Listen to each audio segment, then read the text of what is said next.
Hello everyone, this is Chaim Durst. I think you'll notice today I am now bathed in light. Finally we got some lighting. I apologize for the light quality in the previous videos, but now I hope that we can see each other clearly. Today I'm going to be talking about friendship. When I was in middle school, believe it or not, my father got me Cicero's volume De Amicitia on friendship, to help me better understand what it means to be a friend, what it means to have a friend, what values friends should have in common. Over the years, I found that friendship, friends, conflicts with friends, breakdowns with friends, has been one of the richest veins that students can mine for their personal statements. It's only natural. We spend most of our time, especially when we're young, with our friends. For that reason, I would like to urge you, when you're thinking of a topic for your personal statement, consider brainstorming about your friends. I'm going to be giving an example of that here. So let's talk about friendship. Here I am in high school with a bunch of my friends. Back then I was a little heftier. I was on the debate team. Yep, there's Billy in the back row, as always. Yeah, I love that blue suit. All right.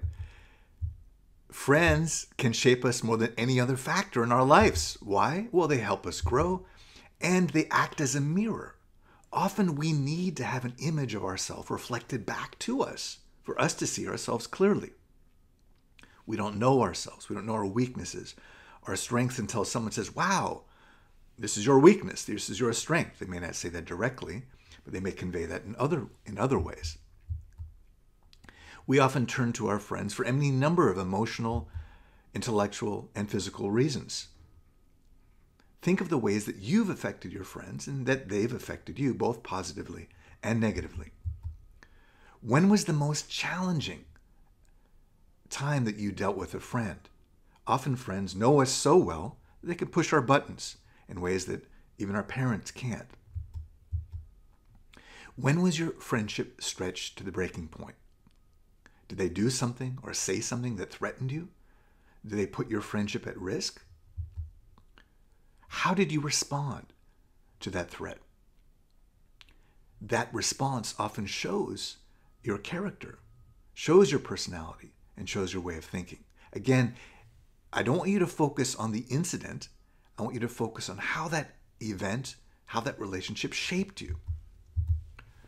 I've worked with hundreds of essays that have dealt with breakups, with strains, with heartbreaks, with betrayals.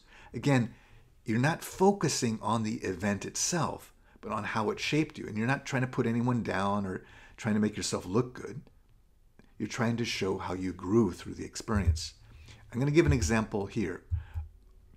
Who is your worst nemesis? Often we're shaped more by our enemies than we are by our friends or by our frenemies. All right, here's an example of a young man who's talking about two of his friends. When I kiss you, I feel the way a lioness must feel, threatened with extinguishment. You demand obedience. You demand surrender. Look at those two short sentences, these three-word sentences. Love it, like a poetic couplet at the end of a stanza. You, on the other hand, were the passive one. Perhaps it was an act, and it's certainly a cliche, but in our case it was true. If I didn't make a move to grab your hand or stroke your hair, you would remain a Rodin statue. Yes, beautiful, yes, timeless, but cold and unapproachable. You bite back when I kiss you. In fact, you taught me that pleasure and pain are intertwined. I can't think of joyful whispers with you without also recalling the screaming matches. You throw your whole face into a kiss. Your nose jabs me. Your cheeks demand that I take notice of them. You want more and more of me. You, on the other hand, were the innocent one. You were mysterious. You pulled back. Where were you fleeing to? You said I betrayed my heritage, our heritage. But what does that mean? We aren't slaves to our race, our color, to our skin. Okay, a lot is going on in this essay. This person clearly has had or currently has 2 girlfriends and is relating to them very differently. They're shaping his persona, his character, in ways that are allowing him to grow.